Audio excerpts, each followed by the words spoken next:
Hello everyone, my name is Priyanshi Jain. Welcome back to my YouTube channel be a lab scientist. आज की इस video lecture में हम discuss करेंगे about acquired B blood group. देखिए, जब भी हम कोई टॉपिक पढ़ना स्टार्ट करते हैं ना, तो हमें एक ये स्ट्रैटेजी रखनी चाहिए कि इस टॉपिक से हमें क्या क्लू मिल रहा है, ये टॉपिक हमें क्या समझाना चाह रहा है। जैसे यहाँ पे आपका टॉपिक है एक्वायर्ड बी ब्लड ग्रुप, तो हम इस क्या करेंगे, इसको टुकड़ों में समझेंगे। अब देखिए, एक्वायर का मतलब क्या होता है। एक्वायर मतलब ये होता है कि जिस पर्सन के अंदर ये दिक्कत हुई है ना, उस पर्सन ने इस दिक्कत को एक्वायर करा है। इसको ये दिक्कत शुरू से नहीं थी, जेनेटिकल नहीं थी, इसने ये एक्वायर करी है।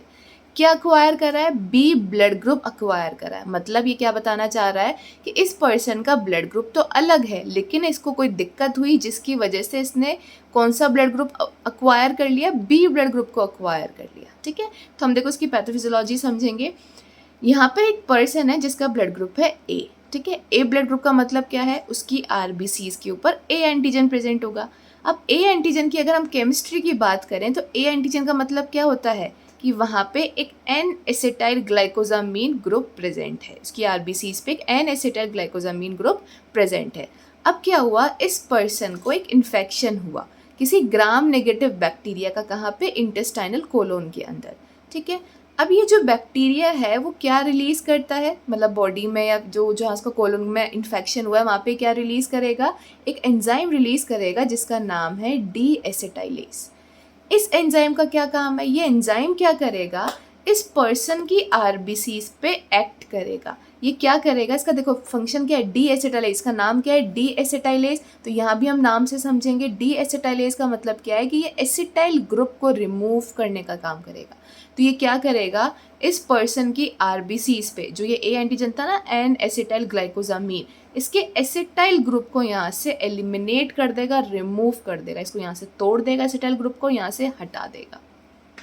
तो acetyl group of A antigen is eliminate और रिमूव बाय दिस एंजाइम। ये एंजाइम इस ग्रुप को क्या कर देगा? यहाँ से हटा देगा। अब आप देखिए कि जब ये ग्रुप यहाँ से हट गया, ये जो एन एसिटाइल ग्रुप है जब ये यहाँ से हट गया, तो यहाँ पे रिमेनिंग क्या बच गया? कौन सा पार्ट बच गया? सिर्फ ग्लाइकोजामीन बच गया। तो इसकी आरबीसीज पे अब क्या बच जाएगा? सिर्फ ग्लाइकोजामीन बच जाएगा। अब जो ये ग्लाइकोजामीन है ये किससे रिजेंबल कर रहा है? किसकी तरह दिख रहा है? बी एंटीजन की तरह दिख रहा है। इसलिए हम इसको बोलते हैं कि इसने यहाँ पे इसको ये इन्फेक्शन हुआ, उसकी वजह से इसका जो एसिटाइल ग्रुप है रिमूव हो गया। एसिटाइल ग्रुप रिमूव हो गया तो यहाँ पे सिर्फ ग्लाइकोजामीन बच गया। जो ग्लाइकोजामीन है वो किसकी तरह दिख रहा है? यहाँ पे बी एंटीजन की तरह। तो ये क्या करेगा यहाँ पे इस पर्सन के अंदर? Acquired B blood group.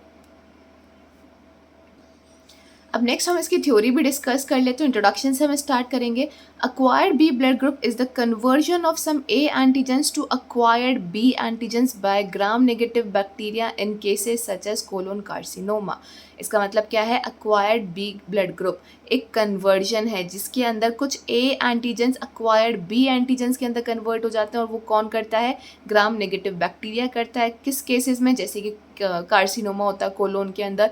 तो आपको हमेशा जब भी आपके पास ब्लड सैंपल आए ना, जब भी आप उसकी ब्लड ग्रुपिंग करें और आपको ऐसी कोई प्रॉब्लम आए, अभी हम डिस्कस करेंगे ग्रुपिंग में क्या प्रॉब्लम आती है, तो जब भी वैसी प्रॉब्लम आए तो आपको उस पेशेंट की हिस्ट्री लेनी है। हिस्ट्री के अंदर पता करना है कि उसको कोई कोलोन कार्सिनोमा तो नहीं हुआ है, कोई ग्राम नेगेटिव बैक्टीरिया का इन्फेक्शन तो नहीं हुआ है।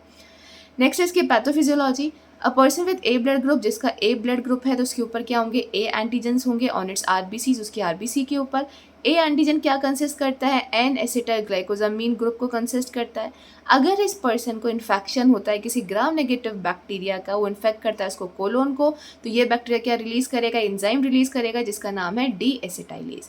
ये डी एसिटाइलेज एंजाइम क्या करेगा? इसके पास कैपेसिटी होती है कि ये रिमूव कर देगा एसिटाइल ग्रुप को from D N acetyl glucosamine antigen जो है वहाँ से एसिटाइल ग्रुप को ये रिमूव कर देगा।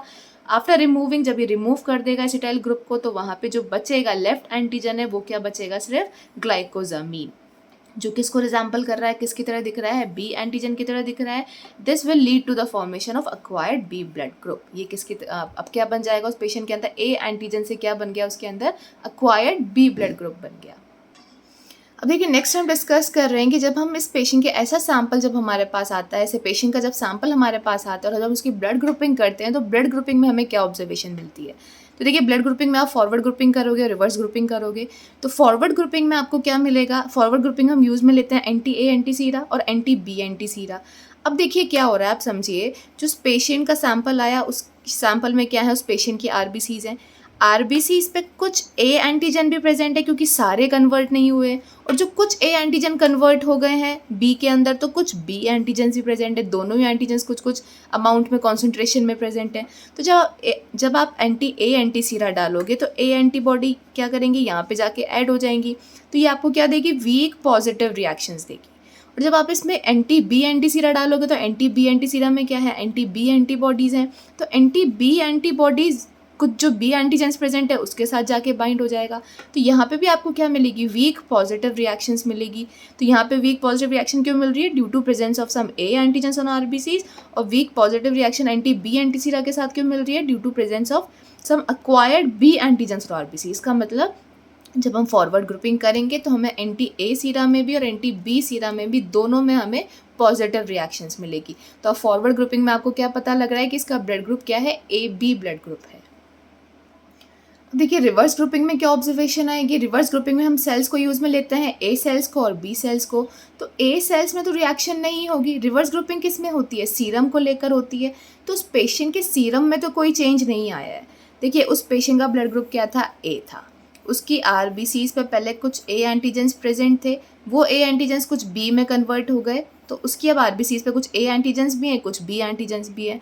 लेकिन उसके सीरम में नेचुरली या नॉर्मली क्या प्रेजेंट था, बी एंटीबॉडीज़ प्रेजेंट थी। तो बी एंटीबॉडीज़ पे तो कोई चेंज नहीं आया, एंटीबॉडीज़ पे तो कोई चेंज नहीं आया, सिर्फ एंटीजन पे चेंज आया, इसलिए फॉरवर्ड ग्रुपिंग आपकी डिफरेंट आएगी। रिवर्स ग्रुपिंग आपकी नॉर्मल आएगी, ए सेल्स के साथ कोई रिएक्शन नहीं होगी क्योंकि कोई ए एंटीबॉडी नहीं है। बी एंटीबॉडी है तो बी सेल्स के साथ पॉजिटिव रिएक्शन होगी due to presence of B antibodies in patient serum sample. ठीक है, अब देखिए आपने इसमें क्या समझा कि जब हमने ग्रुपिंग करी तो आपने एक तो फॉरवर्ड करी और आपने रिवर्स करी। तो फॉरवर्ड ग्रुपिंग तो आपको ब्लड ग्रुप बता रहा है ए बी, और रिवर्स से हमें ब्लड ग्रुप पता लग रहा है ए। तो ये क्या हुआ, दोनों मैच नहीं हो रहा है, ये क्या है, एबीओ डिस्क्रिपेंसी है। तो जब इस तरीके की एबीओ डिस्क्रिपेंसी आती है तो हमें क्या डाउट होना चाहिए, हमें बी एंटीजन पे डाउट हो रहा है कि हाँ ये दोनों तो मैच कर रहे हैं लेकिन इस बी की वजह से प्रॉब्लम हो रही है। तो हमें उस पेशेंट की हिस्ट्री लेनी चाहिए। हिस्ट्री में अगर आपको पता लगे कि उसको कोई कोलोन कैंसर हुआ है तो आपको डाउट करना चाहिए कि ये एक्वायर्ड बी ब्लड ग्रुप हो सकता है। So yeah, this is all about the acquired B blood group. Thank you so much for watching.